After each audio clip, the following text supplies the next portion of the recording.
Welcome to Nighthawk Oracle Readings, Pick a Pile reading for navigating a dystopic crumbling empire. Take a moment, center yourself, and connect with the cards. Choose a pile that's calling to you. Call this pile 1, pile 2, and pile 3. Once you've decided which pile is calling to you, go ahead and navigate to timestamp in the caption for your reading. And if you're pile 1, just stick around.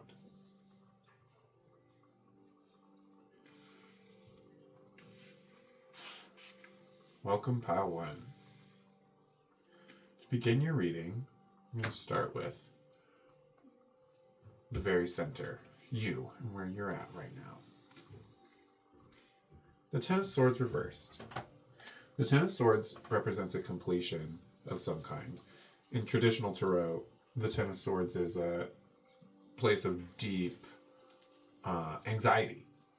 And swords being symbolic of the mind, and the Ten of Swords being a completion of some sort of learning that's going through your mind. However, we have this card in reversed, so there's some sort of resistance to some sort of mental anguish that's going on. I like to get just confirmation and follow-up. Sometimes I read from the book, and that's okay. So we're just going to go navigate to the Ten of Swords. Just want to make sure we get all the details. Believing the answers lie outside, that someone else owns the truth, prisons of the mind, grief and loss, inability to see the reason for separation. So there's some deep anxiety that's going on for you right now, and you can't really see why it's happening or where it's coming from. So let's get into it.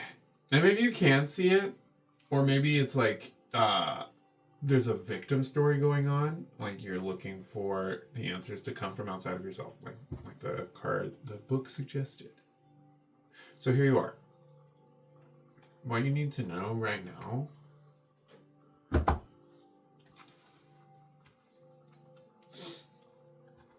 is all about facing your shadow. I love that this is coming out. Okay, bottom of the deck energy is the Seven of Cups. So the Seven of Cups in this deck represents the shadow side. It represents your darkness. And like, what does that mean to you? Shadow sides, darkness is really like contextual to the culture that you're in. Whatever is pushed aside, whatever is the word that I'm looking for is eluding me, but whatever traits that the culture deems unhealthy or not socially acceptable, that tends to be where your shadow lives, because it's the parts of you that have been rejected, parts of you that have been pushed aside.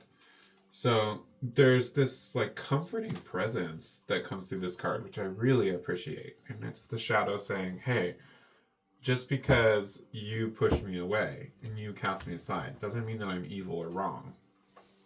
It means that I'm calling you and that there's something here to be integrated. So let's get some more information about the themes of this shadow. What is the essential nature of the shadow? Okay, so the Ten of Cups coming up as the essential nature of your shadow refers to you being someone that is a lover who loves to, like, this is a beautiful card, okay? So it's like a mother with her baby, and she's pouring this cup, which is the river of blood, which becomes her horse. And the river of blood is meant to symbolize our connection to love as it flows through us, and love being something that we don't cling on to, but that we actually allow to move in and out of our lives. And that we ride forward, so we don't settle on like a specific place or partner. We settle on the river of life, which is constantly changing. So the nature of our shadow here indicates that we have a really hard time moving through our grief. We have we're a really hard time letting go of relationships and partners and home situations when it's time to let go of them. It's like the nature of our shadow is that we want to cling and that we want to resist this change and that we want to be held and be cared for without doing the work of caring for ourselves, which is, harsh to say, but I've been there. This is very close to my heart. And so you got 2 10s here, which is indicating that you're at the precipice of great change. So what are the supporting agents that are going to help pile 1 with moving through these challenges and obstacles? Oh, this is tricky because it's the 4 of Wands reversed. So it's like a lot of personal energy. Oh, okay. So what I'm seeing is that this is not going to be something you can force your way through. It's not something that you can just like use your will to just power through, slam through, push to the other side with your sheer will. It's actually about surrender. So what does surrender look like? Surrender looks like, this is interesting because it's like, this is now talking about your virtue. And this is the 3rd 10. So you have 3 10s. And the 10 of Wands is about your will. This is a lot like, the themes of this card are like really light and dark. There's a lot of duality in this deck, but it is talking a lot about surrendering to your higher self and not forcing, but allowing. So these are both wands. They're both suits of will. And this is like, you move through 1, 2, 3, 4, all the way to 10, where you get to this place of like, I actually don't, what's right for me is right for me, and I don't need to struggle and I don't need to strive. I just need to be in integrity. I need to be in impeccability with myself, and then what's right for me will align. And so what kind of outcome? Yeah, we got the King of Wands. So as you move through the 10 of Wands, so the antidote to the struggles of the anxiety of the 10 of Swords is facing your shadow, which is a lot to deal with your grief, your inability to hold grief, or your attachment to romance and companionship. And to do that, it's not by forcing yourself to be different, but allowing things to change and deepening into your relationship with your own integrity. And that allows you to come to this final form of the King of Wands, which is like, I know what I want. I know who is right for me. I know what is right for me. I am in full alignment with myself. So that's a little overview of what's going on for you right now, pile 1. There will be more readings ahead in the future, and I just want to offer that you can always book private readings if you want more personalized or in-depth information. And this one card wanted to say something, so it's like, yeah, just remember to be gentle with yourself. And also this has a lot to do with words that are spoken. So let me just get some of these cards really, they take a while to learn, and some of them just kind of elude me. And so I'm gonna dive into this real quick.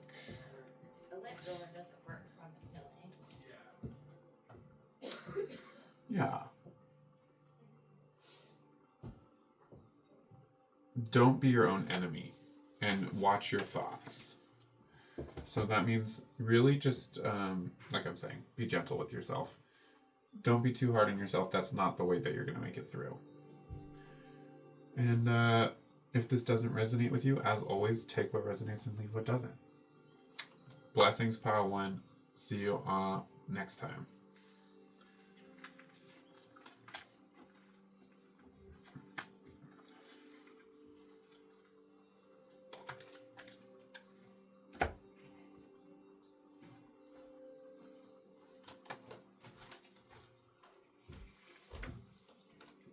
Okay, welcome, pile 2.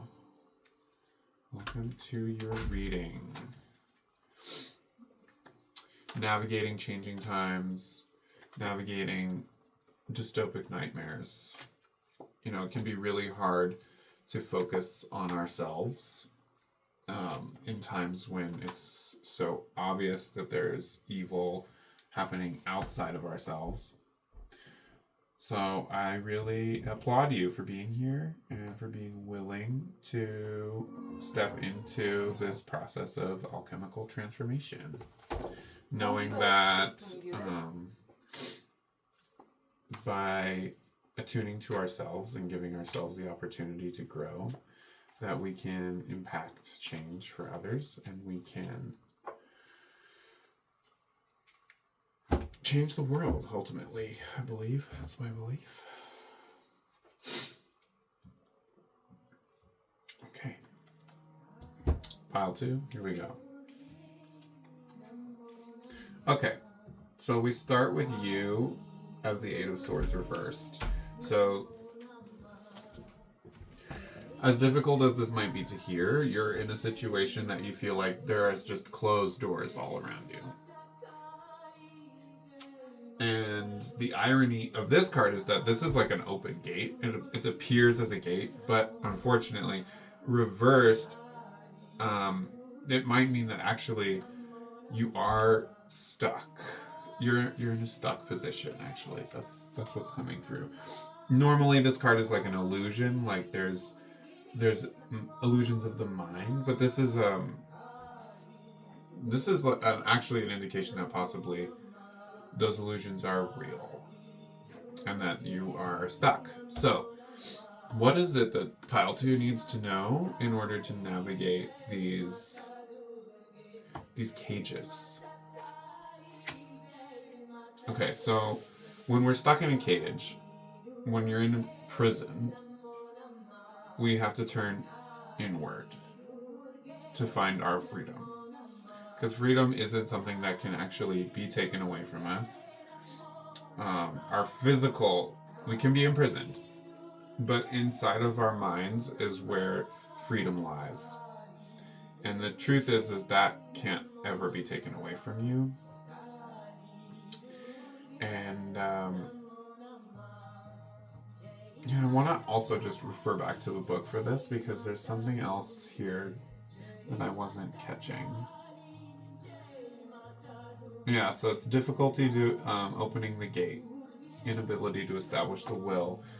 So, yeah, there's some cages that are really constraining you, and the key for opening those gates is about unlocking self-love. So what does that process look like for Pile 2? So there's a deep surrendering that's being called. You're being called to surrender, okay? Thank you for bearing with me with that little bit of a jumbly start, Pile 2. That was a little bit awkward. But here we are, okay? There's this imprisonment happening, this difficulty opening the cages. The key is in embodying self-love, and the process of doing that requires you to surrender, requires you to come into a deeper relationship with the forces of the universe that dictate your reality. So this can be a struggle, finding forces that we really align with, that support our vision of what we believe is true. How could a loving universe allow such terrors to occur is one thing that happens for me all the time. And the way that you choose to answer that is up to you.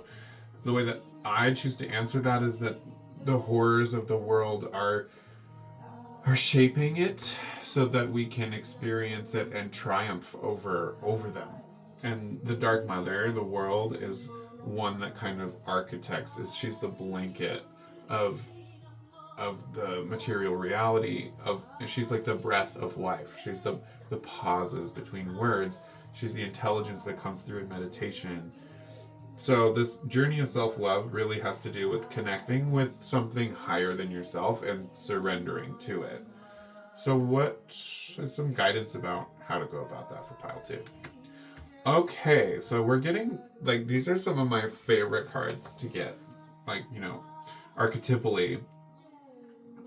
Just like the way they look together too, I really love. I mean, these are very similar cards. The World and the Star.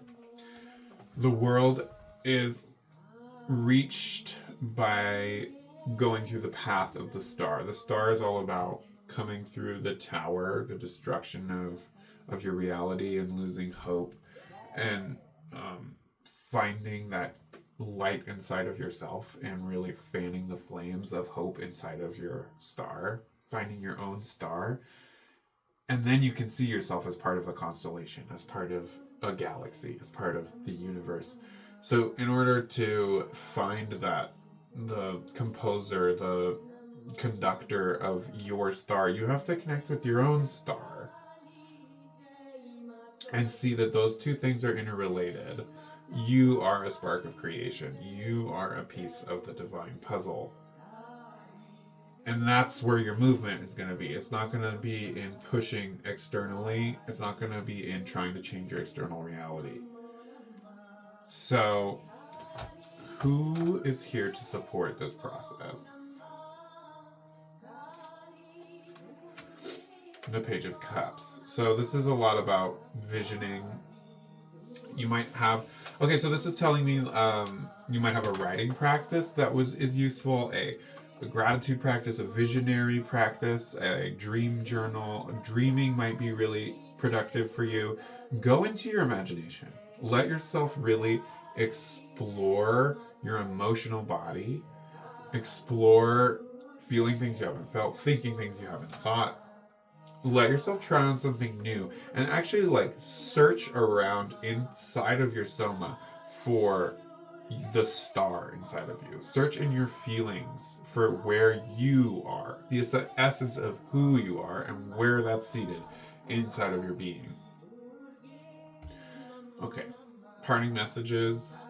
Okay, you're at the gateway. Okay, this is the bookend to the prison that you haven't built in your mind, or the prison that's showing up in your external reality. This is the doorway into the internal realm of rich connection with divine, with spirit, with your own star. And the water element is really useful for you to employ. So that's emotions and dreams and painting and singing and arts. All of that is really important for you to employ in this process. So good luck. If you want a personalized reading, feel free to reach out to me. I'm happy to support you in your journey. Blessings.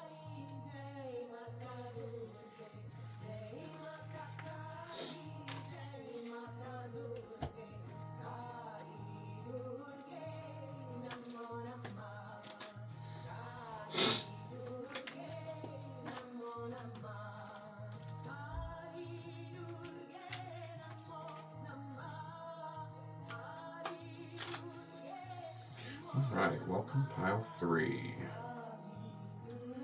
Welcome to your reading for navigating changing times and dystopic nightmares.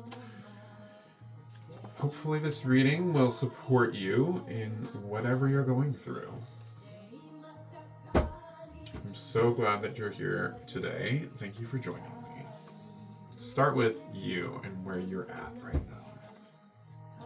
Queen of Swords, okay? This is a really beautiful card. You can kind of see her eye, her nose, her mouth, and the raven. The raven is a beautiful symbol for the Queen of Swords because it's all about deep intellect, but also I'm not taking any of your BS. I don't need your handouts. I got my family. We have our own language. We have our own culture. You know what is right for you, and you know you are cutting things out of your life right now with this, not in a harsh or hurtful way. Could be harsh. Not in a malicious way, but in a clear way. You are cutting the cords to things that are no longer serving you, and you are placing clear boundaries. What are the things where can we best direct this energy in pile 3's life so that they can make the most of this moment? Okay, so this card speaks to the illusion of imprisonment.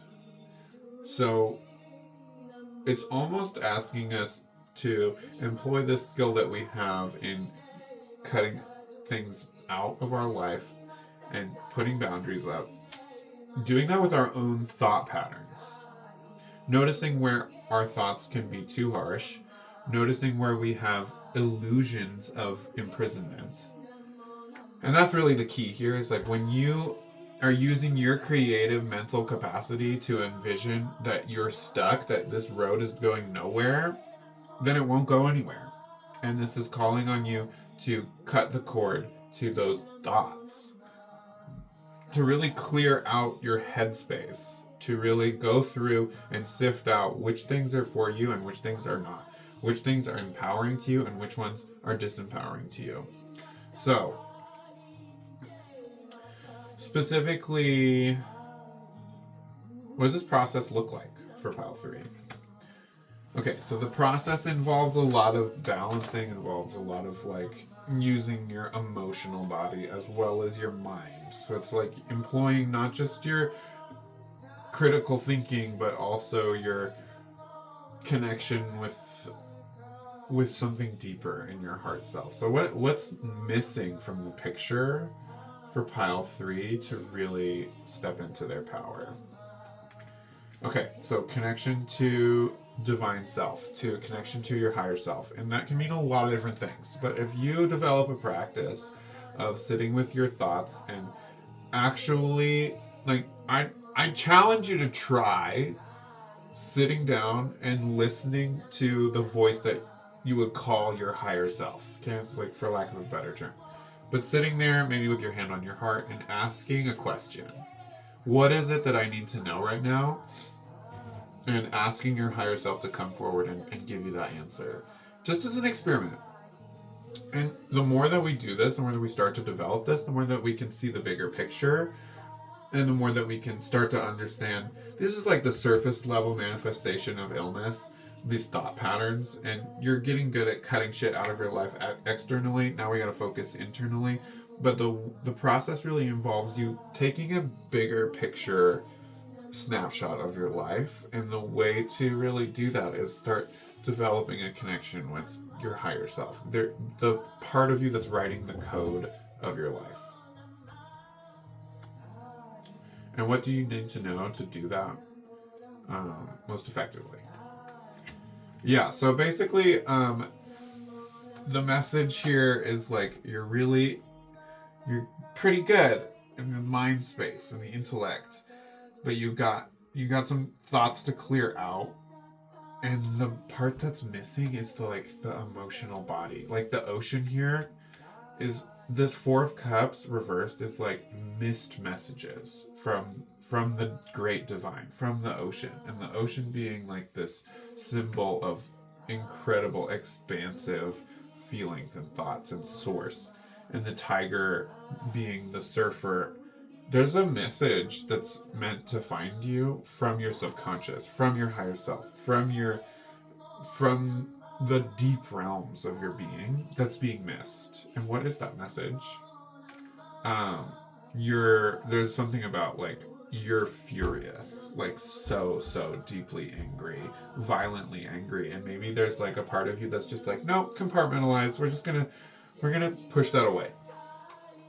And this is a call to start listening to that anger through the guidance of your higher self. So making sure that you're tapping in with your higher self to titrate and start sipping on unwrapping the anger. The anger has to do with the world. It has to do with addiction. It has to do with imprisonment in the flesh. It has to do with evil, honestly. I mean, like forces of evil outside of yourself, forces of evil inside of yourself, and evil being like forces that take power away, take agency away, that do not support life. And addiction and embodiment involves a lot of these, interacting with a lot of these forces, and there's a lot of anger towards that archetypal energy of the devil. So who is here to support you, and how can you move through this anger? The Hanged Man reverse. So what is here to support you is the understanding that you do not control the universe, and that there are things outside of yourself that you don't control. This is a card about surrendering, and when it comes up reversed, it's like there's a real resistance to surrender, because why would you surrender to evil, right? But the thing is that in order for you to actualize your higher self and start being the like warrior being that you want to be, you have to stop trying to change the things that are outside of your control and start focusing on what is in your control. So what does that look like? And that's the Tower. That's like letting things go, that like maybe a version of yourself that you thought you were. Maybe you thought you were this crusader, maybe you thought you were this healer, maybe you thought you were supposed to show up in this specific way. This is saying like it's time to surrender control. You don't control the universe. And the Tower is like, this is a collapse of a different way of thinking, of a way of viewing ourselves, of a way of holding ourselves in the world. So it's like, honestly, this surrender can look like defeat, can look like destruction, can look like, allowing evil to triumph or whatever, but really it's paving the way for something else to emerge. And what is that something else that's going to emerge? The Six of Discs is an angel, right? Like you being an angel, like an angel of what is good. And I don't like to be so much in the duality of good and evil, but some things are just the way they are. And this angel is like a champion of what is beautiful, what is in service to life. Instead of good and evil, I like to think of things as in service to life and in service to destruction, right? Because those forces are archetypal and they're existing all over us. And that is who you are. That's never going to change. Like that, if you're not going to lose that role if you surrender or recognize where you're not in control. These archetypal energies of addiction and control, and there's a word that's eluding me. Those forces are not going to stop you from being this if you surrender. Surrendering just allows you to clear away the things that you're not in control of. Because you're really angry, and the anger is causing you to feel defeated, feel imprisoned. And the surrender, allowing yourself to relax and develop that connection to higher self, doesn't mean that things aren't urgent. When things are urgent, you gotta act. And the higher self will tell you exactly what you need to know. Just tap into the higher self.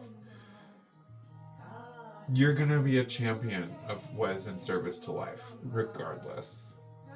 And it's okay if you don't have all the answers for everything that's happening right now.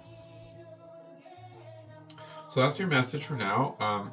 For more personalized readings, feel free to reach out and be gentle with yourself. It's a slow journey, and it's really important to not get lost in critical, like self-criticism, and just like when you're doing something new that you've never done before, treat yourself like a baby, because you are. Okay, blessings. Take care.